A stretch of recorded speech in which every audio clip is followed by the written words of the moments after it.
So, the November Superintendent's Update. We'll try to make this fairly quick. First few items are standard items as it relates to the district. Brought the board up to date a little bit on our public safety facility. I'll come back to that a little bit when I talk about agenda item number 8. As always, these agendas and the minutes and things of that nature are available online always, and that's a really good segue into the fact that we have a new website, and I encourage you to look at it on your cell phones because that is probably the area where our new website is even better, much better than it was before. And so all of the agendas as well as the minutes are always on the website. The agendas are there usually before the board meeting, and the minutes are there after the board approves the minutes at the subsequent board meeting. So just you always kind of check that out a little bit. We did again talk about the Public Safety Center, and I'll elaborate on that. The big thing that I want to remind all staff is December the 4th. You've received, I think, a couple of invitations, but December the 4th, it'll be here before we know it, will be our Hall of Fame event where we will be recognizing and inducting 3 individuals into the Gordon Cooper Technology Center Hall of Fame. That would be Joanne Howe, Kelly Lee, and Mark Ruiz. Those 3 individuals, as I have said before, kind of always worked behind the scenes. But in all institutions, it takes a lot of really good behind the scenes folks to do some incredible things, and that fits with those 3 individuals. So put that on your calendar. Starts at 6:30 on December 4th. It'll be a good evening, and would love to have everyone present. Item 6 deals with our budgets. Each and every year, the budget process starts usually in May with what's called a temporary appropriation. There's a budget built based upon those temporary numbers, and then usually in August or September, our board will approve a document called the Estimate of Needs. That gives us some new budgetary numbers based upon a little bit more accurate figures, and then we get that information back from the County Excise Board, and the board acts on an actual budget. The budget has increased a little bit, but not substantially. Most of that increase budget is due to the salary increase that the legislature approved last year and how that kind of affected our overall revenue. Item 7, each year before about the second week in December, you have to decide on next calendar year's Board of Ed meetings. If you didn't know, we meet on the second Tuesday of every month, 6 p.m., Board of Education room here on campus. We have a couple of times where we meet at other campuses, once at Aviation, once at Seminole. Don't remember off the top of my head when that's scheduled, but I think once is maybe March and once is in the early fall, maybe September-ish. We just do that so that the board has a chance to see those other sites, and we have a chance to kind of highlight things going on there. So second Tuesday of each month we'll be meeting. Item 8 is a very lengthy agenda item, and I'll summarize that by simply saying that's the agenda item that the board approved for the financial institution that provides the funding stream for our public safety facility. And so they met. We received quotes from, I believe, about 5 different banks, 3 of which were local, and the company that we're working with on that kind of parsed those numbers and gave us a recommendation. And so the board approved that Bank First would be the bank that would be the lending institution that's related to the public safety facility. Item 9 is an out-of-state trip request. Item 10 is pretty standard. Item 11, 12, 13, 14, and 15, and 16 all deal with personnel. I'll hit the two of them pretty quick. Holly Dunsworth, if you haven't met Holly already, she is our newest food service person.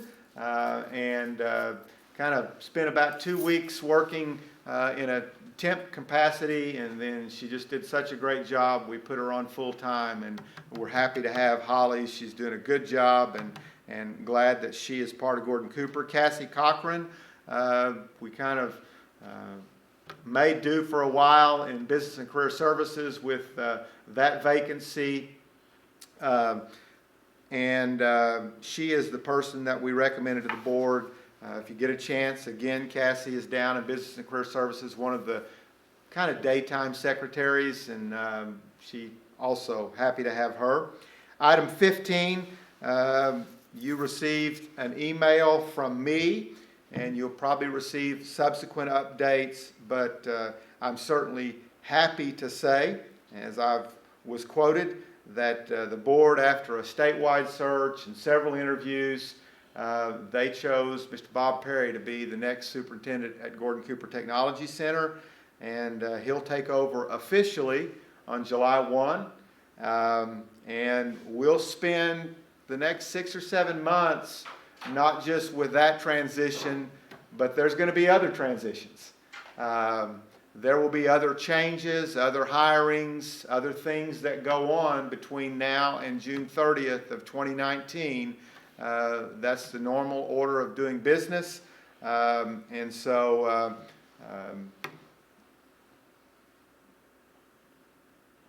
We'll inform you as you need to be informed. You'll be involved where you need to be involved, etc. But when you make those transitions, you don't simply just kind of stop and restart. You've got to continue doing the things that you're doing. And what the board hopes, and what I certainly am going to work hard to do, is to make sure that transition is as smooth as possible. And it certainly gives us time to do that. Don't read too much into that. There's a lot of folks on this campus that probably think they know a little bit more than they actually do know, and some folks on campus that will be involved where they need to be.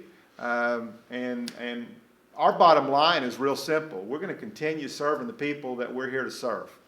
That's the students. I shared with some legislators earlier today about nursing graduation last night. We had our evening nursing graduation, and 3 or 4 times a year you need to be reminded why in the dickens you do what you do. And things like that are those reminders. When you see the looks on kids' faces and students' faces when they achieve and they know that their life now is going to be better and their family situation is going to be better, that's why we exist. It's no more complicated than that. It's not about me. Quite honestly, it's not about anybody else that's employed at Gordon Cooper. It's about the people that we're fortunate enough to serve.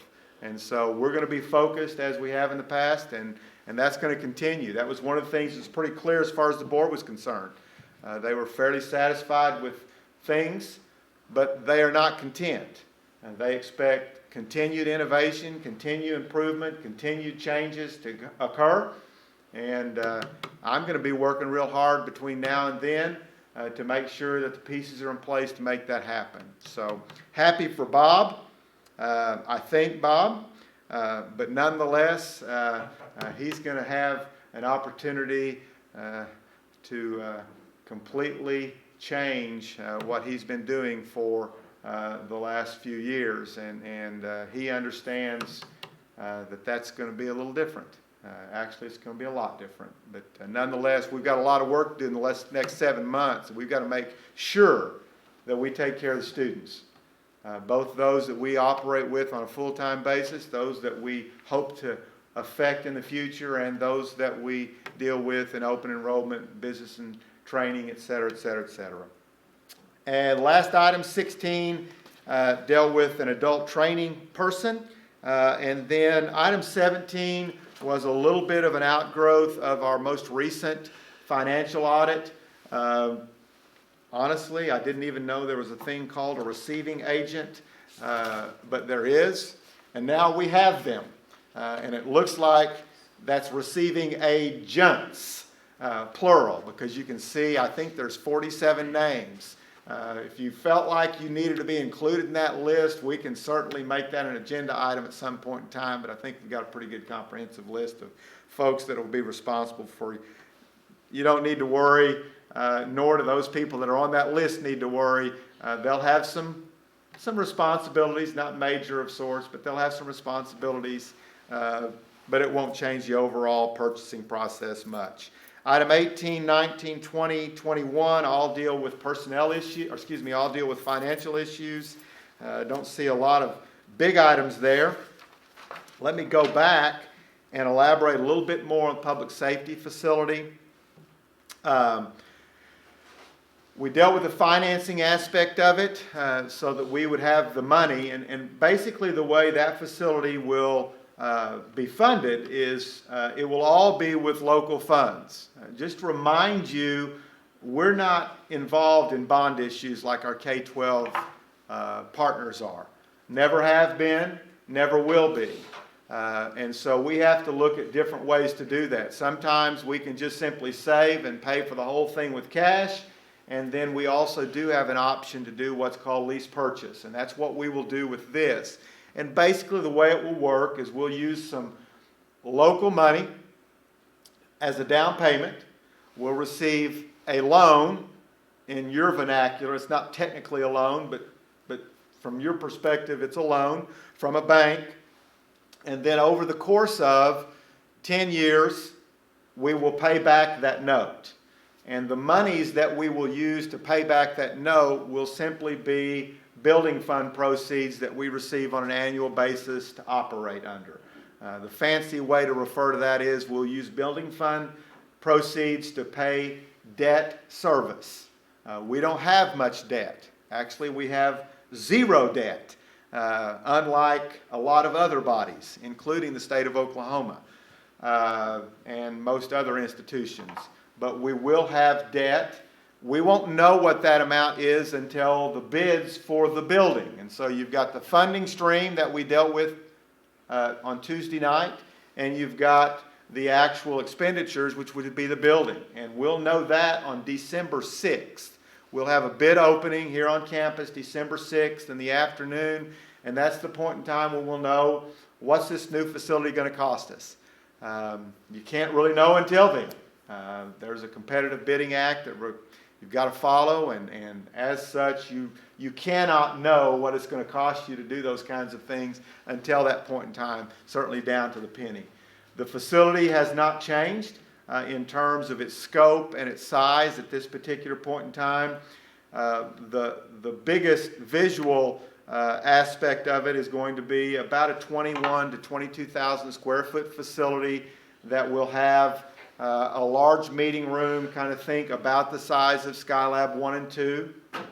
It will have limited parking.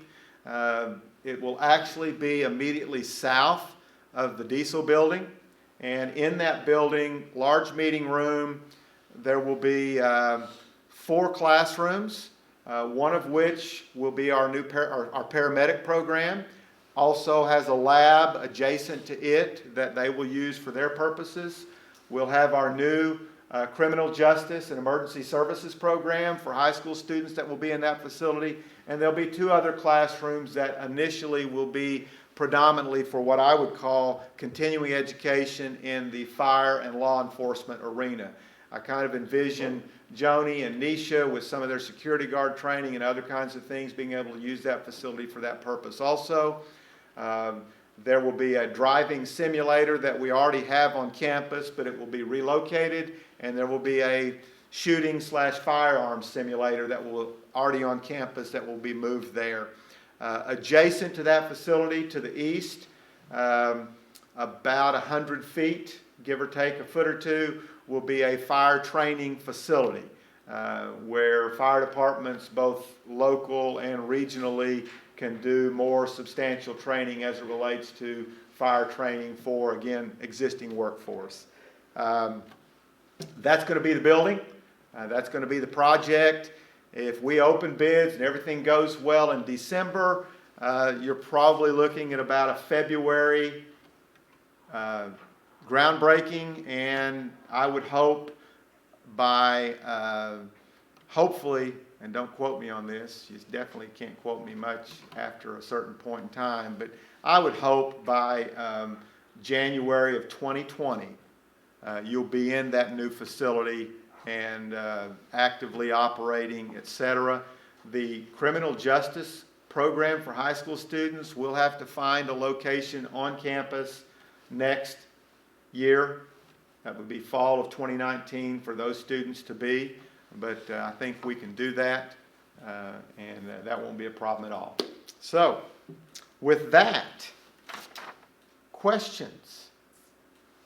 Anyone have any questions whatsoever? Mark, anything? Any burning issue? Anybody? Tracy? Sarah?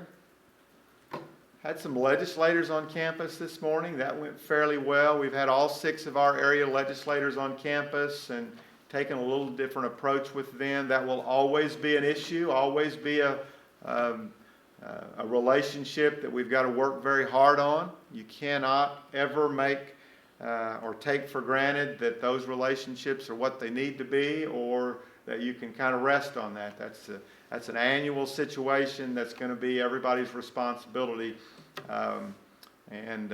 I encourage you as a constituent of those legislators to stay plugged into them. That will be important into the future as well. Raj, anything? Nothing at all. Nisha? Gonna go. Rusty, anything? Nothing at all. Sarah, I'm going to come back to you.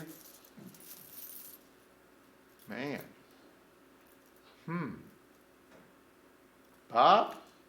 I know nothing. You know nothing. You know nothing. All right. Well, have a wonderful day.